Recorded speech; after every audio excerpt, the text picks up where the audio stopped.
ಶ್ರೀಗುರುಭ್ಯೋ ನಮಃ. ಹರಿ ಓಂ.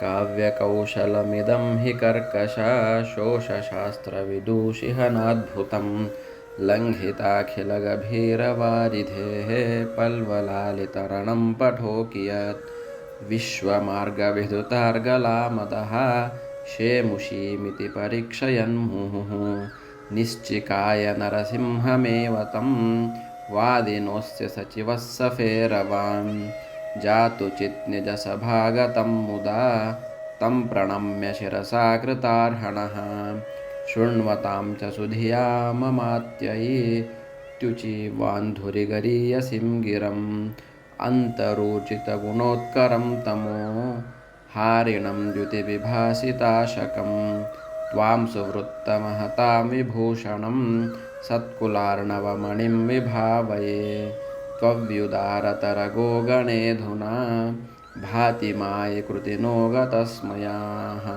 ಚಂಡರೋಚಿಷಿ ವಿಜೃಂಭಿತೆ ಕವಾ ತಾದೃಶೋದ್ಧುರತಮಿಸ್ರತಾಂಡವಂ ಇತ್ಯನರ್ಧ್ಯತರಭೂಷಣಾದಿಕಂ ದತ್ತವಂತಮಥ ದತ್ತಪಂಡಿತಂ ಸೋಭಿನಂದ್ಯ ಸುಜನಾವಲೀವೃತಃ ಪೈಠಣೀಪುರಮಗಾಧ ಗಾಧರೋತ್ ತತ್ರ ಸಾಧುಚರಿತೆ ಮಠಾಂತರೆ ಚಿತ್ರವಾಕ್ಯರಚನಾತಿವಿಸ್ಮಿತಾನ್ ಸತ್ರಪಾಂಶ್ಚ ರಚಯನ್ ಸ ವಾದಿನಃ ಸೂತ್ರಭಾಷ್ಯಮವದತ್ಸುಧೀಜನೆ ವತ್ಸರಾರ್ಧಮುಷಿತಃ ಸ ತತ್ಪುರೇ ಭಸ್ನಿಥಾ ಕಿಲ ವಿಪಕ್ಷರೌಹಿಷಃ ಮೇರುಕಂಧರಮಿವಾಥ ಕೇಸರೀ ಪಾಂಡುರಂಗಮಗವಧ್ವಧಾಶ್ರಯಂ ಭೀಮರಥ್ಯನುತರಂಗಪಾಣಿಭಿಃ ಪುಲ್ಲವಾರಿಜಕುಲಂ ವಿವೃಣ್ವತಿ ಮಂಜುಲಾಲಿರವಮಂತ್ರಪೂರ್ವಕಂ ಯತ್ರ ಪೂಜಯತಿ ವಿಠ್ಠಲೇಶ್ವರಂ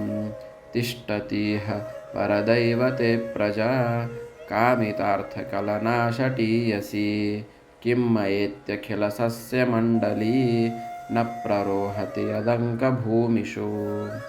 ಶ್ರೀಕೃಷ್ಣಾರ್ಪಣಮಸ್ತು. ಹರೇ ಶ್ರೀನಿವಾಸ. ಇದುವರೆಗೂ ನಾವು ಕೇಳಿದ್ದು ಶ್ರೀ ವಿದ್ಯಾಧೀಶ ವಿಜಯ ಮಹಾಕಾವ್ಯದ 4ನೆಯ ಸರ್ಗದ 31ರಿಂದ 40ನೆಯ ಶ್ಲೋಕಗಳವರೆಗೆ. ಅದರ ಭಾವಾರ್ಥ ಹೀಗಿದೆ. ಸಪ್ತ ಸಾಗರಗಳಂತಿರುವ ಸಪ್ತಶಾಸ್ತ್ರಗಳಲ್ಲಿ ನಿಪುಣರಾದ ನರಸಿಂಹಾಚಾರ್ಯರಿಗೆ ಸಣ್ಣ ಸರೋವರದಂತಿರುವ ನೈಷಧವೆಂಬ ಕಾವ್ಯಪಾಠ ಹೇಳುವುದು ಸುಲಭವಾದದ್ದರಲ್ಲಿ ಆಶ್ಚರ್ಯವೇನಿಲ್ಲ. ಎಲ್ಲ ಶಾಸ್ತ್ರಗಳಲ್ಲಿ ಅಪ್ರತಿಹತವಾದ ಪಾಂಡಿತ್ಯವನ್ನು ಹೊಂದಿದ ನರಸಿಂಹಾಚಾರ್ಯರನ್ನು ಮತ್ತೆ ಮತ್ತೆ ಪರೀಕ್ಷಿಸಿ ಇವರೇ ಸಿಂಹದಂತೆ ಶ್ರೇಷ್ಠರೆಂದು ಉಳಿದವರು ನರಿಗಳೆಂದು ಸುಬೇದಾರನಾದ ದತ್ತಪಂಡಿತನು ನಿಶ್ಚಯಿಸಿದನು. ಸಭೆಗೆ ಆಗಮಿಸಿದ ಆ ನರಸಿಂಹಾಚಾರ್ಯರನ್ನು ಗೌರವದಿಂದ ನಮಸ್ಕರಿಸಿ ತನ್ನ ಮಾತುಗಳನ್ನು ಕೇಳಲು ನೆರೆದಿದ್ದ ಪಂಡಿತರ ಮುಂದೆ ದತ್ತಪಂಡಿತನು ಶ್ರೇಷ್ಠವಾದ ಈ ಮಾತುಗಳನ್ನು ಆಡಿದನು. ದತ್ತಪಂಡಿತನು ನರಸಿಂಹಾಚಾರ್ಯರನ್ನು 2 ಶ್ಲೋಕಗಳಿಂದ ವರ್ಣಿಸುತ್ತಾನೆ.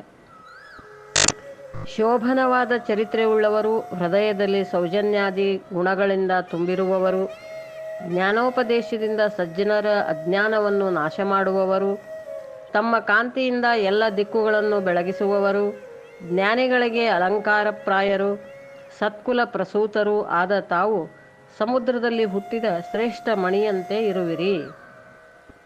ಪ್ರಖರ ಪ್ರಕಾಶವುಳ್ಳ ಸೂರ್ಯನು ವಿಜೃಂಭಿಸುತ್ತಿರಲು ಅವನ ಎದುರು ಕತ್ತಲೆಯು ತನ್ನ ಸಾಮರ್ಥ್ಯವನ್ನು ಕಳೆದುಕೊಳ್ಳುವಂತೆ ಪ್ರೌಢವಾದ ವಾಕ್ಪ್ರವಾಹದಿಂದ ನರಸಿಂಹಾಚಾರ್ಯರು ವಿರಾಜಿಸುತ್ತಿರಲು ಅವರ ಎದುರಿಗೆ ಮಾಯಾವಾದಿಗಳ ದರ್ಪವು ಮಾಯವಾಯಿತು. ಅಂದರೆ ನರಸಿಂಹಾಚಾರ್ಯರ ಮುಂದೆ ಮಾಯಾವಾದಿಗಳು ನಿಲ್ಲಲು ಅಸಮರ್ಥರಾದರು ಎಂದರ್ಥ. ಅಮೂಲ್ಯವಾದ ವಸ್ತ್ರಾಭರಣವನ್ನು ಕೊಟ್ಟು ತಮ್ಮನ್ನು ಗೌರವಿಸಿದ ದತ್ತಪಂಡಿತನನ್ನು ಅಭಿನಂದಿಸಿ ಮಹಾಮೇಧಾವಿಗಳಾದ ನರಸಿಂಹಾಚಾರ್ಯರು ಸಜ್ಜನರಿಂದ ಕೂಡಿಕೊಂಡು ಪೈಠಣೀಪುರಕ್ಕೆ ಬಂದರು.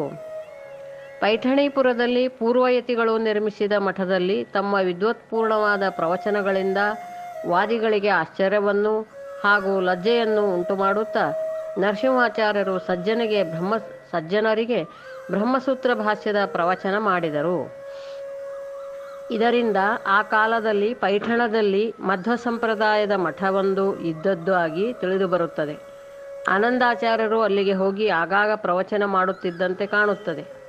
ಒಂದೆರಡು ತಲೆಮಾರುಗಳ ಹಿಂದಿನವರೆಗೂ ಆನಂದ ಮಠವೆಂದು ಪ್ರಸಿದ್ಧವಾಗಿತ್ತೆಂದು ಹಿರಿಯರು ಹೇಳುತ್ತಿದ್ದರು. ಶ್ರೀ ಪದ್ಮನಾಭ ತೀರ್ಥರು ಪೈಠಣ ನಗರದಲ್ಲಿಯ ಯಾದವ ರಾಜರಿಗೆ ರಾಜಗುರುಗಳಾಗಿದ್ದರು. ಆದ್ದರಿಂದ ಆ ಮಠವು ಅವರ ಕಾಲದಲ್ಲಿ ಕಟ್ಟಿಸಲ್ಪಟ್ಟಿರಬೇಕು. ಅವರು ಪಂಢರಪುರದಲ್ಲಿ ಮಠವನ್ನು ಕಟ್ಟಿಸಿದ್ದನ್ನು ಮುಂದೆ ಹೇಳುತ್ತಾರೆ.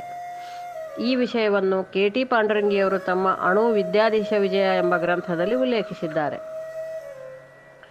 ಪೈಠಣದಲ್ಲಿ 6 ತಿಂಗಳು ಕಾಲವಿದ್ದು ವಾದಿಗಳನ್ನೆಲ್ಲ ನಿಗ್ರಹಿಸಿ ಸಿಂಹವು ಮೇರು ಪರ್ವತದ ಕಂದರಕ್ಕೆ ಹೋಗುವಂತೆ ನರಸಿಂಹಾಚಾರ್ಯರು ವಿದ್ವಜ್ಜನರಿಗೆ ಆಶ್ರಯವಾದ ಪಂಢರಪುರಕ್ಕೆ ಹೋದರು. ಪಂಢರಪುರವನ್ನು ಹಾಗೂ ಭೀಮರತಿ ನದಿಯನ್ನು 2 ಶ್ಲೋಕಗಳಿಂದ ವರ್ಣಿಸುತ್ತಾರೆ. ಪಂಢರಪುರದಲ್ಲಿ ಭೀಮರತಿ ಎಂಬ ನದಿಯು ತನ್ನ ತರಂಗಗಳೆಂಬ ಕೈಗಳಿಂದ ಅರಳಿದ ಕಮಲಗಳ ಸಮೂಹವನ್ನು ಪ್ರಕಟಿಸುತ್ತಾ ಮನೋಹರವಾದ ತರಂಗ ಧ್ವನಿಗಳೆಂಬ ಮಂತ್ರಗಳಿಂದ ವಿಠ್ಠಲನನ್ನು ಪೂಜಿಸುತ್ತಿರುವಳೋ ಎಂಬಂತೆ ತೋರುತ್ತದೆ. ಪಾಂಡುರಂಗನ ಪರಿಸರದಲ್ಲಿ ಹರಿಯುತ್ತಿರುವ ಭೀಮರತಿ ನದಿಯು ವಿಠ್ಠಲನನ್ನು ಪೂಜಿಸುತ್ತಿದ್ದಾಳೆ ಎಂದು ಉತ್ಪ್ರೇಕ್ಷಾಲಂಕಾರದಿಂದ ಕವಿಗಳು ವರ್ಣಿಸುತ್ತಾರೆ. ಇಲ್ಲಿ ನದಿಯ ತರಂಗಗಳೇ ಹಸ್ತಗಳು, ತರಂಗ ಧ್ವನಿಗಳೇ ಮಂತ್ರಗಳು. ಪ್ರಜೆಗಳು ಬೇಡದ ಇಷ್ಟಾರ್ಥಗಳನ್ನು ಕೊಡುವವರಲ್ಲಿ ಸರ್ವೋತ್ತಮನಾದ ಪಾಂಡುರಂಗನೇ ಇಲ್ಲಿ ನೆಲೆಸಿರುವಾಗ ನಮ್ಮಿಂದ ಏನು ಪ್ರಯೋಜನವೆಂದು ತಿಳಿದು ಸಸ್ಯಗಳು ಭಕ್ತರಿಗೆ ಅವಕಾಶ ಮಾಡಿಕೊಡಲು ಪಾಂಡುರಂಗ ವಿಠ್ಠಲನ ದೇವಾಲಯದ ಒಂದು ಯೋಜನಾ ಪ್ರದೇಶದಲ್ಲಿ ಬೆಳೆಯುತ್ತಿಲ್ಲ. ಪಾಂಡುರಂಗ ದೇವಸ್ಥಾನದ ಸುತ್ತಲೂ ಒಂದು ಯೋಜನ ಪ್ರದೇಶದಲ್ಲಿ ಸಸ್ಯಗಳು ಬೆಳೆಯೋದಿಲ್ಲವೆಂದು ಪ್ರಸಿದ್ಧಿ. ಮುಂದಿನ ವಿಷಯವನ್ನು ನಾಳೆ ನೋಡೋಣ. ಹರೇ ಶ್ರೀನಿವಾಸ. ಕೃಷ್ಣಾರ್ಪಣಮಸ್ತು.